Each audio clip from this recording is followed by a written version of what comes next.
YouTube family कैसे हैं आप सब। उम्मीद करती हूँ कि सब ठीक ठाक होंगे। अल्हम्दुलिल्लाह हम बिल्कुल ठीक ठाक हैं। सबसे पहले तो सबका बहुत बहुत शुक्रिया जिन लोगों ने भी हुसैन के लिए बहुत सारी दुआएं की, कमेंट्स किए। हुसैन माशाल्लाह काफ़ी बेहतर है, लेकिन वायरस इतना सीवियर था कि वो हुसैन के गले को काफ़ी इफेक्ट किया। अब एंटीबायोटिक 10 दिन जो है वो चलेंगी, फिर दोबारा हुसैन को दिखाएंगे डॉक्टर पे। और एक हुसैन की एलर्जी की वैक्सीन जो थी ना वो रहती थी, वैक्सीनेशन भी हुसैन को इसी मंथ में हो जाएगी। तो इंशाल्लाह उम्मीद है कि आइंदा बेहतर होंगे। लेकिन जो बच्चे स्कूल गोइंग होते हैं उन्हें छोटे मोटे इश्यूज वायरस के ये वो सब होते ही रहते हैं ऑब्वियसली। तो लेकिन कोशिश करें कि बच्चों को फ्लू हो, बुखार हो, खांसी हो तो बच्चों को स्कूल ना भेजें, ताकि बाकी बच्चे जो है ना वो इफेक्ट ना हो। तो बाकी जी आज जो है ना हाँ जी मामा की बेटी, और आज जो है ना अम्मी के थोड़े से हमने कुकिंग स्किल्स आपको फिर दिखाने हैं। आज अम्मी से मैंने एक फरमाइश की है, अगर तो अम्मी ने पूरी कर दी, क्योंकि अम्मी बेचारी को कोई ना कोई कभी चोट लग जाती है, कभी कोई मसला तो कुछ ना कुछ रहता है। तो यह है कि अब वीडियोस भी थोड़ी सी स्लो इसलिए हो गई हैं कि घर के इतने सारे माशाल्लाह काम हैं, बच्चे हैं, फिर कोई ना कोई और काम, कोई ना कोई बीमार, तबीयत ख़राब, तो ये सब तो ज़िंदगी का हिस्सा है। बहरहाल जी आज का भी व्लॉग करते हैं शुरू। जो भी आज की रूटीन होगी वो हम आपके साथ शेयर करेंगे। चलें जी, अम्मी आ गई हैं किचन में, और आपको पता है जब अम्मी आए तो कुछ डिफरेंट ही बनता है। तो अभी जो है ना मकई की जो रोटियां हैं ना वो हमने बनानी है साग के साथ। तो अभी जो है ना साग भी अगले दिन हमने बनाया था, मेरी रेसिपी रिकॉर्ड करने का टाइम नहीं मिला। साग तो वैसे थोड़ा फ्रीज हुआ हुआ, हाँ फ्रीज हुआ लेकिन घर का बना हुआ साग है ना। हालांकि यहाँ टिन पैकिंग सब कुछ मिलता है, लेकिन अम्मी को इस दफ़ा बड़ा शौक था मैंने घर बनाना है। तो साग की रेसिपी इसीलिए शेयर नहीं की कि सबको तो आता है। अच्छा जी, मकई का जो आटा है ना वो हमने ये वाला आटा लिया, ये सेंटर से शान ने ला के दिया था। अब ना इसके अंदर डालेंगे। अच्छा, इनकी सूजी का और मकई के आटे का टेक्सचर सेम नहीं है, ऐसी सूजी ऐसे ही मकई। अम्मी बस करें, एक एक रोटी खाएंगे आप और मैं, शान खा ले शायद। एक नहीं, शान के लिए बनानी। अब इसमें थोड़ा सा डालेंगे हम ये वाला आटा है। अच्छा जी, गंदम का आटा भी इसमें जाएगा। हमने 4-5 रोटियां पकानी है, हम इसलिए थोड़ा सा गूंद रहे हैं। तो ये घर में आजकल खाना खाने वाले हैं मैं और अम्मी। शान को कभी हम स्पेशल चीज़ बनाए फिर हम ऑफर करते हैं, लेकिन हम डालेंगे ये वाला थोड़ा सा olive oil, extra virgin olive oil. अभी हमारी रमज़ान की ग्रोसरी भी आने वाली है। पानी आपने नीम गरम लिया है? हाँ जी, बस, और तो नहीं, नमक वगैरह नहीं डालना? नहीं। चलिए जी, मकई का आटा, गंदम का आटा, ऑलिव ऑयल और नीम गरम पानी। अब अम्मी जो है ना आटा गूंद के रखेंगी इसका। अम्मी आटा गूंद लेती हैं, मैं थोड़े से बर्तन पड़े हैं वो धोती हूँ, और फिर आपको दिखाते हैं अम्मी रोटियाँ कैसे बनाती हैं। इसकी जो रोटी बनाना है ना वो थोड़ा मुश्किल काम है, ट्रिकी काम है। हाँ ट्रिकी काम। आप पहले तो वो रुमाल पे रख किस तरह से बनाती थी? हाँ, हमारी एक है आंटी है मेरी उधर ना पाकिस्तान में, उन्होंने मुझे सिखाई थी रोटी ना कैसे बनानी है, क्योंकि हमारे घर मासी होती थी वही बनाती थी। तो मुझे था कि खुद भी आनी चाहिए बंदे को ना, तो मैंने वैसे सीखी तो है। अल्लाह करे आज मैं कामयाब। देखिए आज क्या बनता है। लेकिन मैं हो जाऊंगी, अम्मी ने बना लेनी है इंशाल्लाह। काम सारे हो ही जाते हैं। हाँ अल्हम्दुलिल्लाह माशाल्लाह। चलिए अब अम्मी आटा गूंद लेती हैं, मैं किचन के बाकी काम करती हूँ और फिर आपको दिखाती हूँ। चलिए जी, माशाल्लाह अम्मी ने जो है ना आटा गूंद लिया है। कुछ यहाँ पे मिक्स खुश्क सा रखा है और आटा गूंद लिया अम्मी ने। और कितना अच्छा आटा गूंदा अम्मी, आटा बहुत अच्छा गूंदती हैं वैसे दूसरा भी, लेकिन अभी जब से अम्मी की लंग्स की सर्जरी हुई ना हम आटा नहीं गूंदवाते। आटा गूंदने से थोड़ा सा रेस्ट देंगे, इतनी देर साग को रेडी कर लेते हैं, फिर रोटियां बनाएंगे। ये है जी प्यारी सी हमारी मिट्टी की हांडी जिसमें हम साग को लगाएंगे तड़का। मैंने धो के रख ली है। ये अम्मी ने पाकिस्तान से मंगवाई है, और आज जो है ना एक तरह से समझ ले इसका इफ्तिताह ही करना है। पहले तो पानी में डिप करके काफ़ी देर से रखी हुई थी, लेकिन हम देखें माशाल्लाह प्यारी कितनी है। चलिए जी, अभी इसमें लगाएंगे हम साग को तड़का। तड़के का सामान जी यहाँ पे हो गया है रेडी। फ्रेश ही अम्मी डालेंगी अदरक, लहसुन और हरी मिर्च, क्योंकि हिना जो है वो जो बना के रखती हूँ ना वही डाल देती है। तो मुझे ऐसी चीजों में दाल, ये अदरक मेरे में भी आई ना तो मैंने आपको ही देनी है। अदरक नहीं मैं खा सकती, लहसुन अच्छा लगता है, लेकिन अम्मी ने यही डालनी है, वरना हम जो चॉप किया हुआ या पेस्ट बनाया था ना मैं तो उसी का तड़का लगाती हूँ। मुझे उधर को नहीं पसंद। चलें जी, अब लगाएंगे हम तड़का। तो ये इसका है ढकना। वाह जी, तो अभी हम अम्मी को अपनी हांडी की बड़ी खुशी खुशी है तड़का लगे ज्यादा पसंद है। अम्मी को बड़ी पसंद है और अम्मी ने संभाली भी बड़े टाइम की आई है। आज फर्स्ट कुकिंग हो रही है इसमें। क्या चाहती हैं? वो पीछे पड़ा ब्लैक चम्मच। साग निकाल लिया था फ्रीजर से, लेकिन अभी भी ना साग है फ्रीज। थोड़ा सा इसे मैं डिफ्रोस्ट करती हूँ और फिर हम तड़का लगा लेंगे। माशाल्लाह जी यहाँ पे तड़का जो है ना वो रेडी होना शुरू हो गया। हाँ जी हुसैन, तुम्हें मैं पूछती हूँ ठहर दो इधर। अयाम को लेके आओ ना हुसैन, अयाम को लेके आओ। अयाम फातिमा कितना ब्राउन करना है ज़्यादा? थोड़ी मैं तो चाहूँगी कि जल्दी डाल। यहाँ पर रहने दे, सही पकाए अदरक को। अयाम फातिमा माशाल्लाह जी माशाल्लाह, वाह।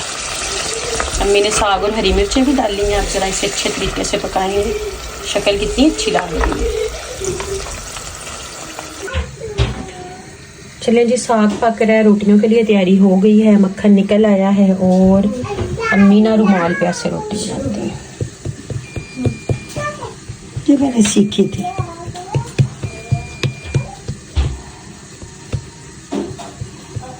अम्मी ने और मैंने ही खानी, हमारा तीसरा कैंडिडेट तो निकल गया इसमें से।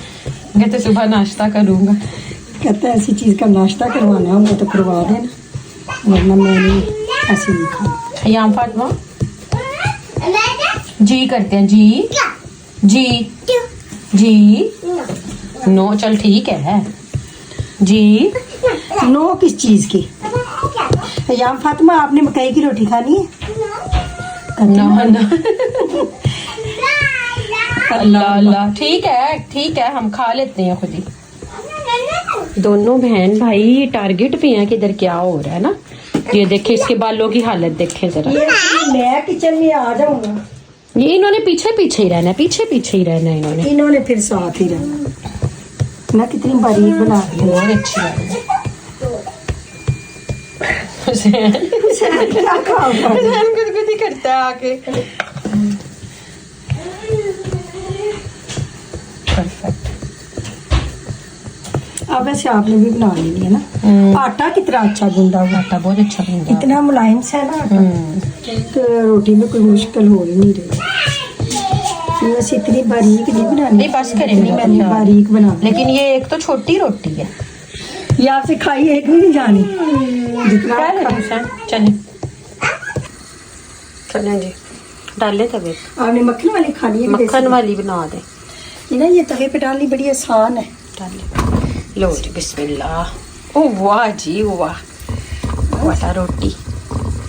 अच्छा गोल कितनी अच्छी। और गोल नहीं, बारीक देखो कि साग दिखाएं जरा, एक ढकना उठाएं। चलिए हमारा साग वहाँ रेडी हो रहा है। माशाल्लाह माशाल्लाह, रोटी बहुत अच्छी पक गई है।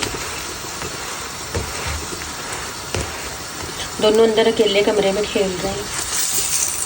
नहीं मैं इसीलिए उन्हें देख रही हूँ, नहीं अकेले छोड़ना अच्छी बात ही नहीं है। परफेक्ट रोटी बहुत अच्छी मकई की तैयारी। मैंने बड़ी वीडियोस देखी हैं लोगों की, टूट जाती हैं ऐसे, गोल गोल नहीं बनती। आपकी बहुत अच्छी बनी है रोटी। मेरी नहीं टूट सकती। हाँ बहुत अच्छी बनी है माशाल्लाह माशाल्लाह जी। रोटी बड़ी ही ज़बरदस्त है और आप देखें कि बिल्कुल गोल, कोई कॉर्नर नहीं टूटा, कुछ नहीं हुआ। बहुत अच्छी रोटी बन गई है। और अब अम्मी ने यहाँ दूसरी भी डाल दी। अम्मी बस छोटी सी एक और पका लें, तीन तो हो ना। भूख लगी, मुझे भूख बहुत लगी हुई है। और ये है भी छोटी छोटी रोटियाँ हैं, इतनी बड़ी तो नहीं है। कितनी फूल के बड़ी, तुम्हें लगता है भूख बहुत लगी? हमारी मकई की रोटियाँ भी फूल फूल के माशाल्लाह पक रही है। भूख लगी, आपको भी लगी होनी अब तो। असल में आजकल अम्मी और मैं अकेले होते हैं, बड़ी मुश्किल से हार्डली दिन में एक दफ़ा खाना खाया जाता है हमसे। रोटियाँ हमारी बड़ी अच्छी पक गई हैं भाई, वाह जी वाह। चले जी, अभी अम्मी जो है ना सियानी है वैसे, अपना मुझे मक्खन में बना दिया पराठा रोटी, यानी कि अपनी जो है ना वो ऑलिव ऑयल में बना रही हूँ। साग हमारा भी ऑलमोस्ट रेडी हो गया। अब आपको फाइनल सारी चीज़ें दिखाती हूँ। माशाल्लाह जी,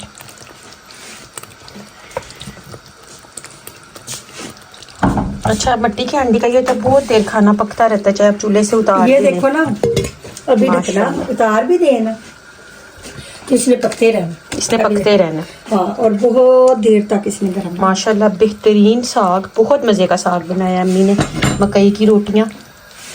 और अम्मी आप और मैं वैसे वो नैना और कोमल सही है, मैं कहती हूँ हम सही देसी फेस्ट एंजॉय करते हैं। खैर वो भी इधर थे, सब बनता ही रहा है, लेकिन वीडियोस में साग देख देख के ना हम इंस्पायर हुए। बहुत अच्छा साग रेडी हो गया, हमारी मकई की रोटियां रेडी हो गई। अब हम खाना खाएंगे और फिर आपसे मिलेंगे। आई होप आपने हमारी ना इस देसी कुकिंग को आज इंजॉय किया होगा। चलें जी, अल्हम्दुलिल्लाह आपने देखा है साग बहुत मज़े का, मकई की रोटियां बहुत मज़े की, खाना खाने का बहुत मज़ा आया है। और अभी ये हुआ कि बाद में बस मैंने हुसैन की क्योंकि एंटीबायोटिक स्टार्ट हुई हैं, लेकिन हुसैन खाता कुछ भी नहीं है। आज भी इतनी सारी चीज़ें ट्राई की हैं लेकिन हुसैन ने कोई चीज़ नहीं खाई है। लास्ट में बस एक प्यूरी बचती है, बस वो खा लेता है तो थोड़ा सा मेरे थोड़ा सा होता है कि चलो फुलफिल हो गया। तो बाकी बस आज कूड़ा इतना ज़्यादा था, बारिश मुसलसल हमारे पास आज कुछ 7 दिन हो गए हैं बारिश होते हुए, मुसलसल बारिश है। लेकिन आज फिर मैं बारिश में ही फेंक आई क्योंकि बहुत स्मेल आती है, अच्छी बात नहीं है। तो काम मैंने सारे कर लिए हैं ऑलमोस्ट, बस अब सोने का टाइम है। थंबनेल से आपको आइडिया होगा आज की वीडियो का। बेसिकली राबिया और अहमद भाई ने वाकई ही मुझसे पैसे लिए हैं, उन्हें पैसों की ज़रूरत थी। पहली बात तो ये कि जो ट्यूबवेल उन्होंने लगाया वो लाखों में लग सकता है, करोड़ों की बात नहीं है वो, ठीक है। तो मैं इसलिए क्योंकि मेरे पास वो स्क्रीनशॉट और सब चीज़ें भी हैं कि मैंने उन्हें पैसे भेजे हैं, क्योंकि बहुत ज़्यादा जो लोग हैं ना वो इस चीज़ पे ऑब्जेक्शन कर रहे थे कि इन्होंने पैसे नहीं हिना से लिए, ये ऐसे ही बस कहे जा रहे हैं। नहीं, वो सच कह रहे हैं, उन्होंने मुझसे पैसे लिए हैं। उनकी मुझे कॉल आई थी ट्यूबवेल ले, बल्कि इस बात को तो काफ़ी देर हो गई है। कुछ मुझे इंस्टाग्राम पे मैसेजेस थे, कुछ लोग उन्हें कह रहे हैं, फिर कुछ वीडियोस उनके अगेंस्ट बनी कि जी मैं तो बाहर हूँ तो मैं कैसे दूंगी। तो मैंने यहाँ से उन्हें पैसे भी भिजवाए हैं। तो बेसिकली यहाँ से तो वैसे मनीग्राम का भी ज़्यादा बेहतर होता है, लेकिन फिर मैंने जफ़र को भेजे, जफ़र ने अपने अकाउंट से फिर उन्हें ट्रांसफ़र किए। लेकिन यह है कि पैसे उन्होंने मुझसे लिए हैं, लाखों रुपए में ट्यूबवेल लगता है। मुझे एग्जैक्ट अमाउंट नहीं पता कितने में लगा होगा, लेकिन उन्होंने मुझसे जो पैसे लिए हैं वो भी उनके काम ट्यूबवेल वाले सिलसिले में ही आए हैं। और मैं अमाउंट इसलिए नहीं दिखा रही क्योंकि मेरे पास भी उसके स्क्रीनशॉट अकाउंट डिटेल्स वगैरह के हैं, लेकिन उस पर उनका अकाउंट नंबर मेंशन है, इसलिए मैं नहीं दिखाऊंगी। अगर वो कंफर्टेबल होंगे या कुछ होगा तो वो मैं दिखा भी दूंगी, ऐसे कोई ऐसी बात नहीं है। तो राबिया और अहमद भाई बिल्कुल सच बोल रहे हैं, उन्होंने मुझसे पैसे लिए हैं और लाखों में ही लिए हैं। ये भी चले मैं आपको बता देती हूँ कि लाखों में ही लिए हैं उन्होंने। उनका प्रॉमिस भी है कि जब जब उनके पास होंगे, उनकी पेमेंट्स अच्छी बनेंगी, वो मुझे वापस कर देंगे।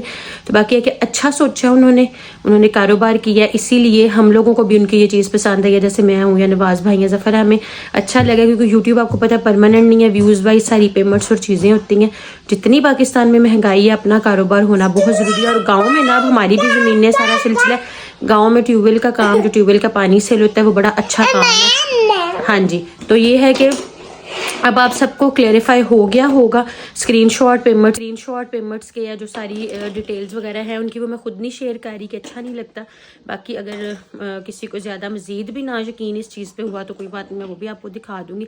बार राबिया और अहमद भाई ने वाकई ही मुझसे पैसे लिए हैं, मैंने उन्हें भेजे भी हैं क्योंकि वो एक अच्छा काम कर रहे हैं, अपने बच्चों के मुस्तकबिल के लिए काम कर रहे हैं। तो अच्छी बात है, क्योंकि हम लोग तो वैसे भी यहाँ हैं, हमारा भी यूट्यूब या इस चीज़ों पे हम भी डिपेंडेंट है। आपको पता है हमारा भी बिजनेस है, घर है, चीज़ें हैं, जॉब्स हैं, मामलात हैं सारे अल्हम्दुलिल्लाह। तो कारोबार होना और आजकल के दौर में या जॉब अच्छी होना, दोनों चीज़ें होना ही जो परमानेंट हो वो बड़ी ज़्यादा ज़रूरी हैं। तो आई होप आपको क्लियर हो गया होगा। कुछ मैंने वीडियोस भी देखी थी, कुछ मैंने कमेंट्स भी देखे थे, तो इसलिए जो है ना मैंने आज इस टॉपिक पे बात की है। हालांकि अहमद भाई ने उसी दिन अपनी वीडियो में बता दिया था कि उन्होंने मुझसे पैसे लिए हैं, लेकिन मैंने खुद नहीं जिक्र किया था। लेकिन अब मैंने काफ़ी कुछ ऐसा सुना और देखा है, तो फिर मुझे लगा कि नहीं, मुझे क्लेरिफाई करना चाहिए कि उन्होंने वाकई मुझसे पैसे लिए और वो बिल्कुल सच कह रहे हैं। जितनी उन्हें ज़रूरत थी, जितने उनको चाहिए थे ट्यूबवेल वगैरह लगाने के लिए, और वो एज सुन एज पॉसिबल जैसे जैसे उनके पास होंगे वो मुझे वापस भी कर देंगे। क्योंकि हम सबका होता है कि बंदा जब लेन देन करता है तो वो टाइमली जो होता है ना वो वापस भी हो जाते हैं, दे भी लेते। बहन भाइयों में सब चीज़ें चलती रहती हैं, सच कोई मसला नहीं है। तो जो लोग इस चीज़ पर परेशान हैं कि उन्होंने पता नहीं कहाँ से लिए और क्या किया, तो वो ऐसी कोई बात नहीं है। उन्होंने मुझसे भी लिए हैं, कुछ उनके पास अपने भी होंगे सारे, क्योंकि जितने उन्होंने मुझसे लिए उसमें भी ट्यूबवेल नहीं लगता, ठीक है ना। तो लेकिन यह कि उनके अपने पास भी थे, उन्होंने कुछ मुझसे भी ले लिए। जैसे भी उन्होंने बहुत ही अच्छा काम किया कि अपने कारोबार और मुस्तकबिल का सोचा। अल्लाह ताला उनके काम में बरकत डाले और जो भी वो कारोबार करें, जो ट्यूबवेल उनका लगा, सारे मामला उनके अच्छे से हो जाए। बस मुझे उनके सोलर सिस्टम को देख के बड़ा डर लग रहा है, जो उन्होंने छत पे रखवाया है वो बहुत हैवी है। उसका थोड़ा सा मैंने वैसे उन्हें अभी तक तो कॉल नहीं की, लेकिन अब मैं सोच रही हूँ उन्हें कॉल करके कहूँगी कि थोड़ा केयर केयरफुल ही रहे, क्योंकि उनकी छतों पे इस तरह से लेंटर नहीं है, तो केयरफुल ही रहना चाहिए। तो आई होप जिन जिन लोगों को लग रहा था कि ये बात सच नहीं है तो उन्हें क्लियर हो गया होगा कि वो बिल्कुल सच बोल रहे हैं, वो ठीक कह रहे हैं। तो बाकी ये थी आज की वीडियो, आपसे मिलेंगे हम कल इंशाल्लाह। अपना बहुत सारा ख्याल रखिएगा, दुआओं में हमें याद रखिएगा। टेक केयर, अल्लाह हाफिज़।